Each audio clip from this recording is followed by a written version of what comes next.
When we talk about legends in New York real estate, today's guest isn't just part of the conversation. I believe he rewrote the playbook. Bob Knakal has sold over 2,300 buildings, totaling over $22 billion in value. But his legacy isn't just about the numbers, it's about the people. I researched him, and every time I looked, it's like incredible milestones and helping people get to the next level. The firm he co-founded, Massey Knakal, didn't just dominate the market, it trained a generation of other people. And today, 29 companies in New York City are led by people who learned their business under his roof. So, incredible legacy. After selling his firm to Cushman and Wakefield for $100 million, Bob couldn't have called it like a career and say, okay, I'm off to sunset, but instead he launched BKREA, which is a bold new platform that fuses AI, analog data, and decades of wisdom, refining brokerage for a new era. But here's the thing, Bob's story isn't just about real estate, it's about grit, reinvention, and what it means to lead with vision and humility. So Bob, welcome to the show. Ahmad, thanks so much for having me. And just a slight clarification. Today, there are actually 31 companies or divisions of companies that are either owned by or run by people that learn the business at Massey Knakal Realty Services, my old firm. But thank you for mentioning that. That is my proudest legacy for sure. Not surprised. It's a growing number because definitely you've inspired people by performance, by the way you are. And today, what I hope to learn from you, I know I'm going to learn from you, but I want to learn more about like what pulled you into this world. What was the specific spark that made you realize that this wasn't a job, it was your calling? Actually, serendipity did. It was a total accident that I got into commercial real estate. I'll take you back to 1981. I was a freshman at the Wharton School at the University of Pennsylvania and wanted to be the next Gordon Gekko, like every other Wharton kid, and take over Wall Street. I grew up in northern New Jersey, and over spring break my freshman year, I put a little resume together, and I dropped it off at every commercial bank and investment bank I saw, looking for a job that would look good on my future resume. And I was in Hackensack, New Jersey, and came out of a Payne Weber office. Across the hall, I saw Coldwell Banker. I went into the place thinking it was a bank and gave them my resume. They called me later that day. I set up an interview for the following day. And that morning, I went to the library. Again, 1981, there's no internet. So I went to the library to look up this bank. When I saw it was a real estate company, I almost didn't go on the interview. But that was the only firm that was hiring college kids for the summer at that time. So I took the job, loved it right off the bat. Went back my next 2 summers and then started with CB in Manhattan when I got out of school, and my real estate career was born. What did you love about it? It was a great office, a lot of young, very hardworking people. Everybody seemed like they were really happy. They all seemed like they were making a lot of money. They couldn't have been nicer to me. I mean, I'm just a college kid, working a summer job, and they treated me like one of the guys, occasionally having lunch with them and going out for drinks Friday after work with them. And it just was, everything about it was such a positive thing. I had never had a job before and just really, really enjoyed it. And I thought, hey, I see what these guys are doing and I think I could do this. And I spent the first summer driving around looking at buildings and logging things into what was called their data bank with approximate sizes and information on all commercial properties in Morris County, New Jersey. And then my next summer I went back and ran this college summer internship program. The third summer I went back, actually got my New Jersey salesperson's license and worked as an assistant, or what was called a runner back then, for an industrial broker, a guy named Tom Mullaney, who's still a friend of mine. And then, towards the end of that third summer, they offered me a job after I graduated to work there full time. And I said, oh, thank you very much, but, could you possibly arrange for me to go into Manhattan and talk to the guys at CB in Manhattan? And, I probably was stepping over my skis a little bit at the time, but they were gracious enough to set up that interview for me. And those folks offered me a job. And, as a kid, we lived in New Jersey, but my paternal grandparents lived in Manhattan, and we'd go into the city every couple of months. And I remember my eyes bulged out looking at all the big buildings and everything, and I just thought it was the coolest thing in the world. And I said, "Hey, if I'm gonna try this real estate thing, let me go immediately to the major leagues and see if I could do it in Manhattan."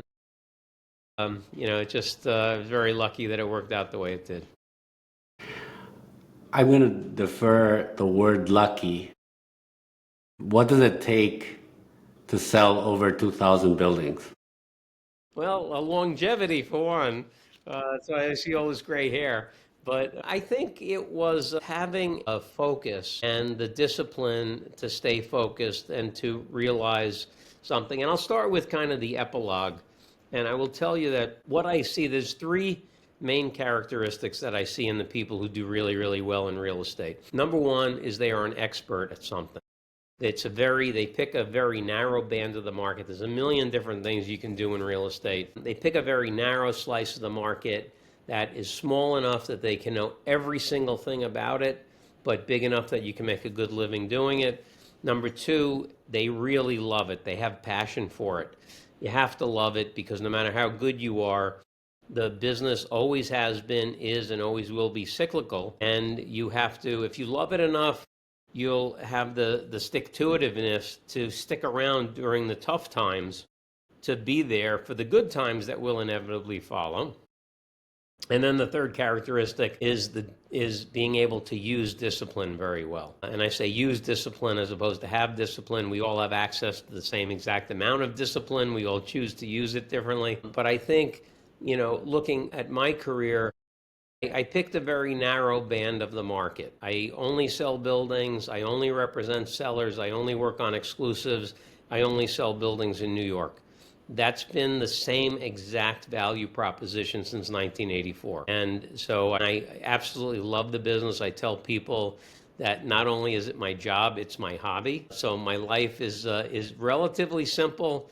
I have a wife and a 16-year-old daughter. I love them more than anything in the world. I try to spend as much time as I can with them. I get to the gym, I go to church, and I sell buildings. And I tell people if my wife and daughter went away for the weekend on a girls' trip, I'd be selling buildings all weekend. That's really what I love to do. So, it's the love for the business is there. And then I think I use discipline fairly well at the times when I need a little extra discipline, injected into me. I work with the broker coach, Rod Santamassimo at the Massimo Group. I've worked with Rod since 2011. And whenever I'm not quite as disciplined as I should be, he slaps me around a little bit and makes sure that I keep the discipline that I should have. So those three things, those are characteristics that I see in people who really perform well in our business at the very top. And I think in a little way, I've been able to achieve decent success in each of those three areas. I love the mindset of discipline, of not seeing it of like you have or haven't, but taking it or using it. Where did you learn that? Or how did you see it in that different light? Was it coaching or was it another moment in your life? Ahmad, I don't know where I got it. I read a lot. I think there are so many great books for salespeople, and I think in a lot of ways, almost everybody's a salesperson. Whether you're a real estate broker or a banker or a lawyer, we're all selling, right? We're trying to find clients all the time and get clients to hire us. And so I think there's a number of topics that I think serve a salesperson really well. Books clearly on selling, but things like persuasion and likability and human behavior and psychology and things that give you insight into why people do what they do. It may be in one of the books that I've read. I'm a big reader, and if you go to bobknakal.com, I have a section, a suggested reading list, where I highlight many of the books that I think people who are salespeople should read. And so I probably got it out of one of those books as somewhere along the line. But it's a tool that we all have the ability to access. And I love the quote from Abe Lincoln, who said that discipline is choosing between what you want now and what you want most. And if you keep thinking about what you really want most, then what you want now will take a back seat to that. Beautiful, and definitely a quote perhaps more needed to hear now than ever in a society that always is looking for instant gratification. We are all kings with Amazon and delivery that you're hungry, you order. You want a new sweater, you order. You don't even have to think. You just have that. How has your industry changed over the years? You said longevity was a way to get to 2,000 buildings, but at the beginning, I'm sure it was different than how it is today. How has that changed, and how do you see it as a different challenge, or has it become easier? Yeah, well, you know what? That's a really interesting question. But before I get to that, and I will get to it, I just want to make one point that I think is an interesting one because you kind of touched on it when you said, everybody wants everything immediately, and you have to have a little bit of patience. But our society today kind of drills into us that, hey, if you want something, you can get it immediately.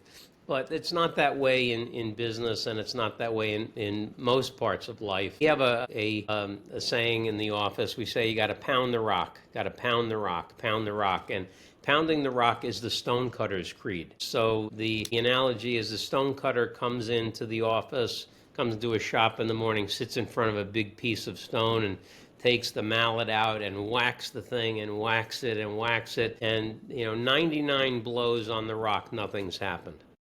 And the 100th one, boom, the rock splits in half. And to the casual observer, they look at that and say, wow, that 100th one had to be different. It must have been a different hammer, or it was, a different angle, or he must have hit it harder that time. But the stonecutter knows it was no different than the ones that came before it. It's just the 99 that came before it allowed that 100th one to work. So when you're pounding and pounding and pounding and you're not seeing any results, if you know you're doing the right things and you're fundamentally sound in your practice and you have good technique and you're doing everything the way you're supposed to do things, eventually things will pay off. You just have to have confidence that they will eventually pay off. So, you have to keep pounding the rock even, and that's what requires discipline, even when you don't see that it looks like you're making any progress. I love the analogy. And this is why I love doing podcasting, because I get to learn these things and I can go back to my job and say, okay, I'm going to send 100 emails. I'm going to call 100 times, because you don't know when sometimes it seems like you're going around in circles and getting fatigued. But it's the discipline, to take the discipline, like you were saying. How Yeah. about So coaching? you When asked did that come how in? you asked how the business has changed, and what I will say is that I've been doing this 41 years now. The business fundamentally has not changed very much at all. Wow. But what has changed are the strategies and tactics that we use, and the changes that have occurred in strategy and tactics is really based on technology changing. Back when I started in 1984, there was no computer on my desk. We had no fax machine. There were no cell phones. We used to carry rolls of quarters around to go to the payphone on the corner to call people when we were out of the office. How much the world has changed in the past 41 years.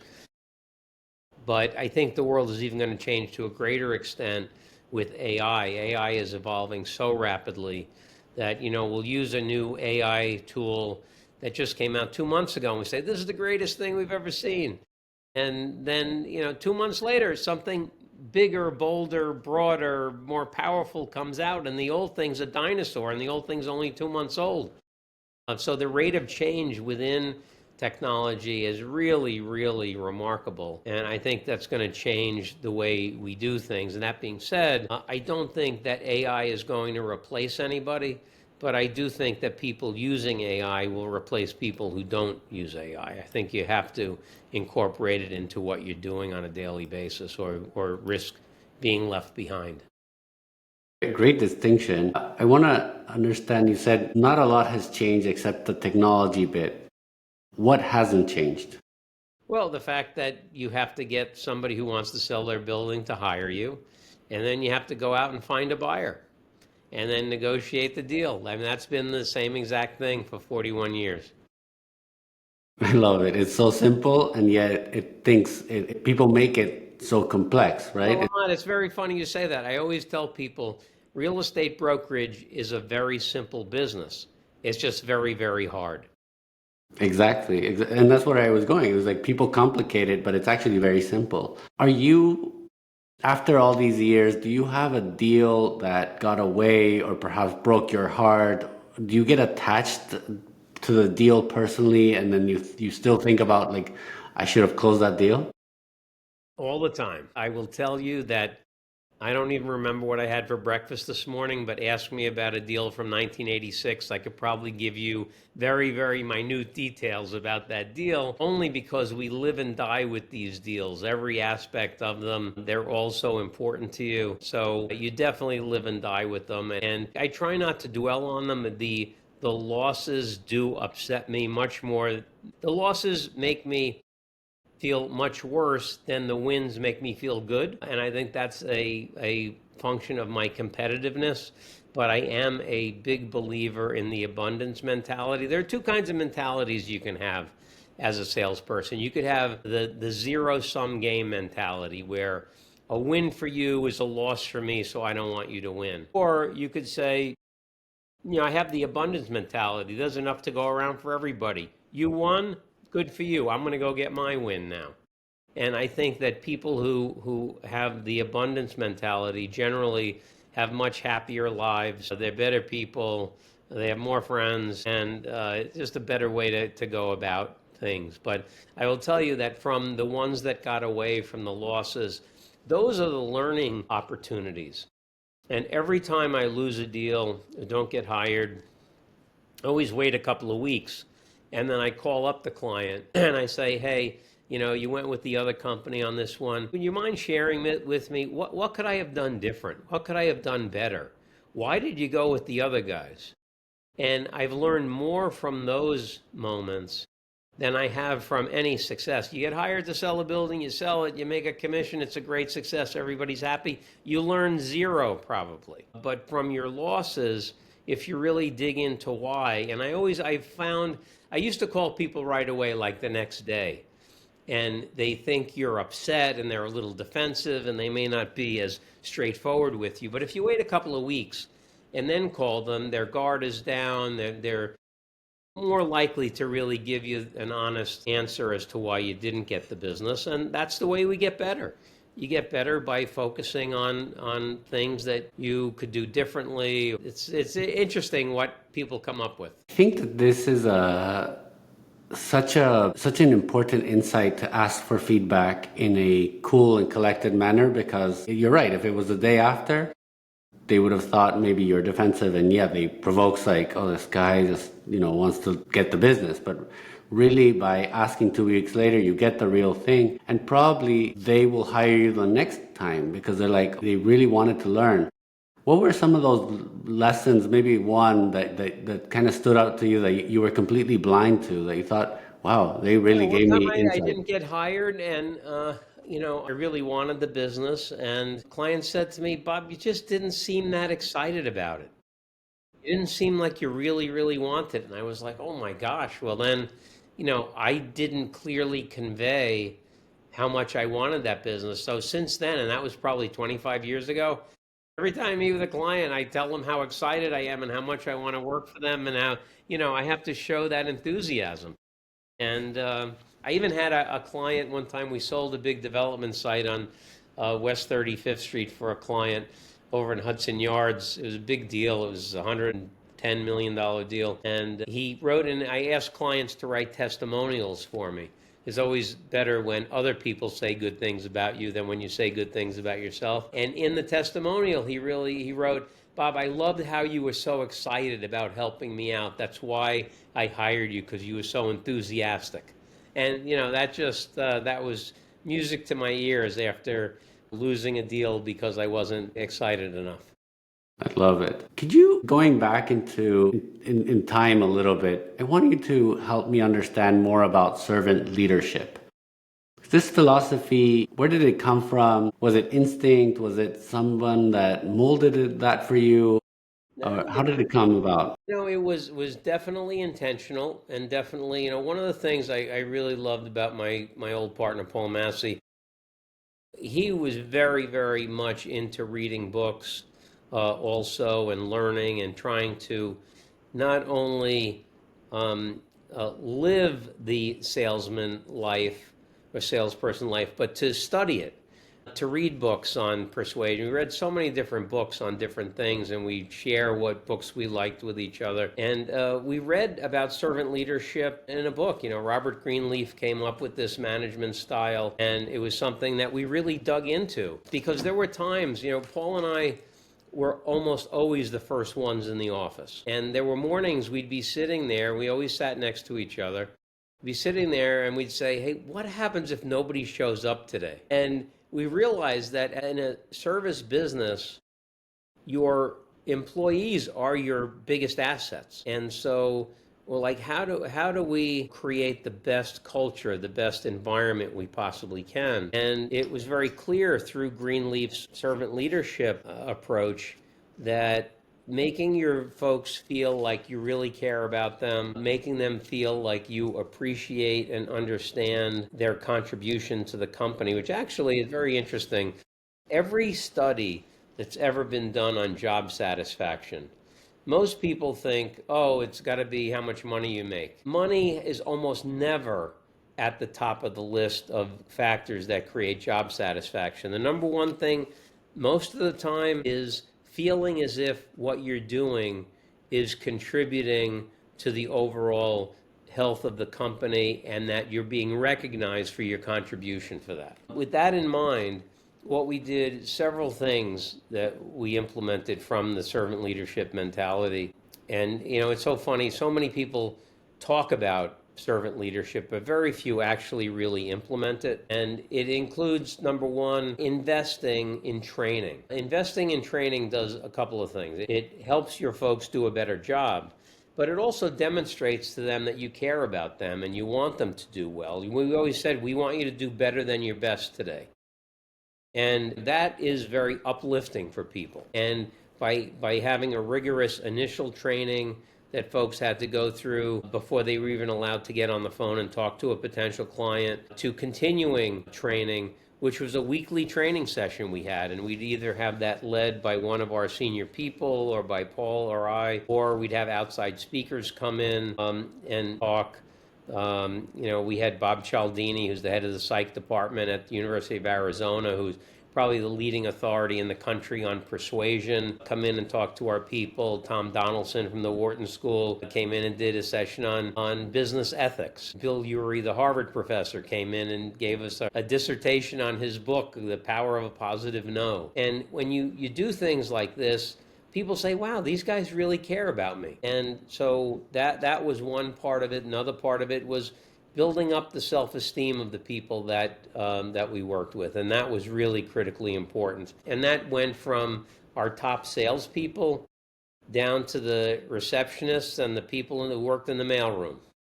And, you'd go in and tell them, hey, we have this guy, Harold, who ran our mailroom before email became popular. We were sending out 3 million pieces of hard mail a year.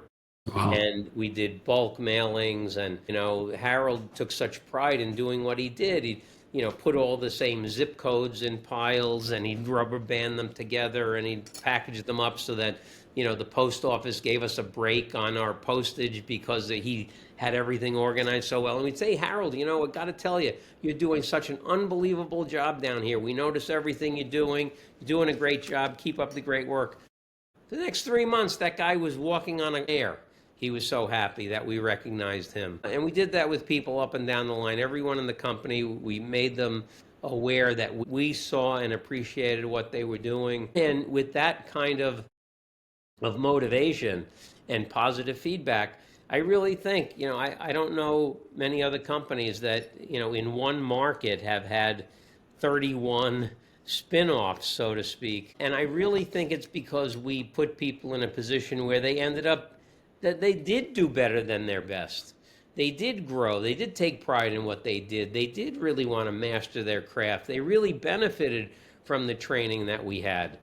And I think that is a direct 31 companies or divisions of companies that grew out of our firm, I think is directly correlated to truly implementing a servant leadership management style, not just bullshitting about it and not really implementing it. I'm so thankful for your explanation because it's such a contrast with what there is in the, at least what I feel there is in the current environment, the business environment. If I train them, they might leave. But what you're saying is, or the joke is, what if you don't train them and If they you don't stay? train them, they might leave. If you do train them, they're going to want to stay. Look, But if you're in an environment where you're getting positive feedback all the time, people like that. Naturally, you love that. We had very, very low turnover as a result of it because people wanted to stay in that environment where they knew we cared about them. We knew that they knew that we would do anything we could to make them succeed, and showed them and told them every day. and the opposite is also true. Like, what if you didn't train them and they stayed? How do you're left with the same people you started with. You don't keep growing. You don't, they can't do more than their best because they don't know what their best is. Right. Let's talk about investing now that it's heavily part of the real estate world, especially commercial real estate world is only about investment. And it's just an investment game. It's just a vehicle that produces appreciation, cash flow, or tax depreciation. It's a very numbers oriented game. Either it fits the model or it doesn't fit the model. How has, and you lived through every real estate cycle, and how are you now, how do you see the market today, or how has it evolved with newcomers and new ways of thinking of commercial real estate? Tell us about what that future is now being met with, like fundamentals. Yeah, well, as I said, the market is very cyclical. And with each cycle, at least historically, the peak of every successive cycle has greatly exceeded the prior peak. What that does is it creates different perspective. Investors are almost damaged by the baggage that they have in terms of being around the market for a long time. I can't tell you how many people, I can give you a microcosm. There was an investor that I knew, he's in his 80s and been in the business since he was in his 20s. And every time I sent out an email blast with a new property for sale, he would call up, and it was virtually the same conversation every time. Hey, Bob, I saw your listing for 123 Main Street. I'm interested. How much? And I'd say, oh, it's $1,000 a square foot. And he said, $1,000 a foot. I could have bought that building for $6 a foot back in 1952. And it was the same conversation. He was just so jaded by what used to be that he couldn't get on board with what is. And that's why I think in every new cycle, you see a whole wave of new folks coming into the market. If you just arrived at the market and every listing was asking $1,000 a foot, you say, "Oh, that's the market. Okay, let's go. I'm buying $1,000 a foot." And but if you have not adapted to new market conditions, you don't do that. So I think that that's one of the neat things in each cycle. You see a crop of new people coming into the market, new heroes emerge, new brokers emerge, new investors emerge, new bankers emerge, new attorneys emerge, and there's still people that are around long term, but especially on the investment side, you see new folks coming in every new cycle, and that's kind of exciting and keeps the business fresh. I really appreciate that because there's a saying in Wall Street that there is no old brave dogs. Like you can't, everybody becomes afraid when once a cycle hits you, you kind of feel that, oh yeah, the building used to be 50% less than it is now, and I cannot do, or I lost money, and real estate is supposed to always go up, like all these sayings that are not true. Yet today, and I want to go into BKREA, because what you're doing of like analog data and AI, first, can you explain what it is? And then what is the tech crowd missing about like the art of the deal? Okay, well, lots in there. Yes. I will tell you that I've always tried to do things a little differently than other people, and I've done that because I think it's easy to get lost in the crowd. I think in just about any business there are hundreds or thousands of people trying to do what you're doing, and so, when we started Massey Knakal, I tried to be different by having a territory system and approaching the market in a little different way than others were. When I got on social media in January of 2023, I looked at what other brokers were doing, tried to do something different, some motivational stuff, some deal stories that really got under the tent. And, that my social media following is very, very robust today because of it, I think. And so when I started my new company, BKREA, I said, how are we going to do things differently? And so I thought there were two ways we're trying to be different. One is rather than, because a lot of what I do is sell land where people are building new buildings or very heavy redevelopment properties, converting an office building to residential or something like that. And so I formed a policy and zoning SWAT team of professionals that understand all the technical aspects of each of these things. And the second way was trying to incorporate AI into what we're doing. And so the first person I hired when I decided to start my company, which actually about almost exactly a year ago, was to hire an AI expert. So I hired Seth Samowitz as my COO. Seth has been in AI for a long time. He has started AI companies. He worked in driverless cars for 6 years. And so I figured, hey, if this guy can make a car drive itself, he can help me sell buildings. And so we're using AI in three ways. We're using it for prospecting and for deal execution, which are both nothing more than funneling processes. And then we're also using it for data interpretation. And that has the most potential to be groundbreaking, but is going to be by far the hardest for the industry to use, mainly because the industry data sets are very, very poor.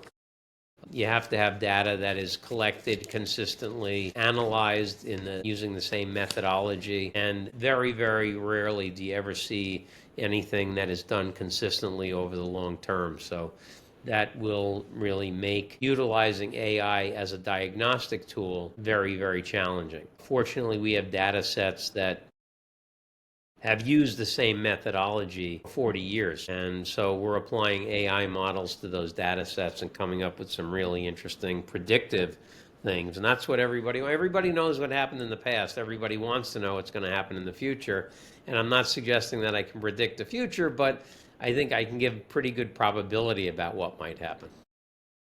And that's the biggest edge is not the AI, but the data set. Because, like you mentioned, AI is basically a statistical model that is then interpreted by an algo.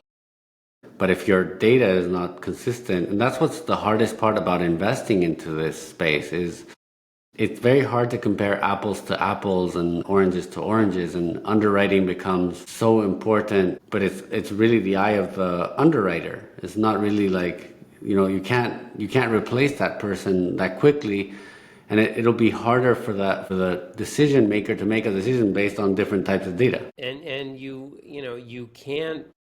The neat thing is you can't go back and recreate this. There's no AI tool to make the data have integrity.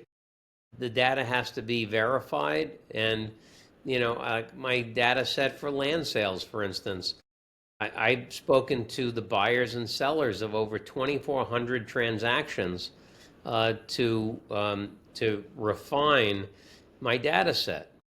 Many of the people who did those deals are dead. So even if somebody wanted to take the time to go and try to do what I have, they can't, because they can't speak to everybody that I've spoken to over 41 years. So I really am excited about the data set that we have, and continuing to refine it, utilize it, and coming out with some really new innovative stuff. And I think it's so funny that I'm the one doing this, because I'm about the least technologically savvy person you'll ever meet. I'm happy my cell phone goes on in the morning, but I have good people around me that know what they're doing. And fortunately, I've always loved collecting data and analyzing data. And now with AI, interpreting the data is really, really cool. Absolutely. It's people in real estate, I believe, are the ones that understand leverage more than anybody. That leverage is not only how much capital comes from a bank or other sources of capital, but it's really about leveraging your expertise against someone else's expertise. And then that makes you get further, because when you look at some of these deals, which are 100, 200, $300 million, And you're like, how can someone do this? And it's not someone doing it. It's a whole team of different people with different skill sets coming together to lever each other to get it done. Yeah, absolutely. What's your take on private equity syndications or private equity real estate syndications or fractional ownership platforms? All these like different models of commercial real estate coming up. Is that like the future of real estate investing, or do you still think the old school real estate is going to prevail? Look, I think there have been so many different things tried, crowdfunding and other ways to raise money for real estate. I think folks are always going to be looking for different ways to raise capital. The old-fashioned way still works. Some of the new ways folks are trying to raise capital is interesting. You know, you have different sources of capital. And what I will say we've seen happen over the last 40 years is that real estate used to be more of an alternative investment, used to be for, a cowboy investment, but it's much more mainstream today. I think that real estate makes up a higher percentage of institutional investment allocation than it ever has. So I think it's certainly a highly sought after asset class. And I think that attractiveness will continue. And it's been a tough go the last couple of years, especially in the New York City market. I think a lot of those reasons were political, some of which were, interest rate related. So I think that people are going to be a little bit more gun shy, but there is so much capital that's been raised for investment. You see, someone has $1 billion of assets under management today. That's like nothing. That's not even moving the needle. You're probably not in the top 100 companies with only $1 billion. So it's really interesting how much money's been raised, and I think that kind of capital definitely operates in a herd mentality. Once a few people start making moves, and when we come out of a downturn like we've been in, it's always the private individuals and families that move first, because they are not in a fiduciary capacity to anybody, and they're not going to potentially lose their job if they make a bad bet. Institutional capital tends to be a little bit more conservative, but once a few jump in, everybody will jump in. So I think we'll see the market turn very quickly when it does. Real estate definitely much more generally accepted asset class today than it's ever been. I really like that you said that, because my company Infinity, what it does is invest into real estate, but thinking as a family office with that different lens, because institutions misunderstand family offices because of the way they operate. They don't want to lose their job. They look at their model is based on AUM, not necessarily performance. And when you get big, fees make a lot of money.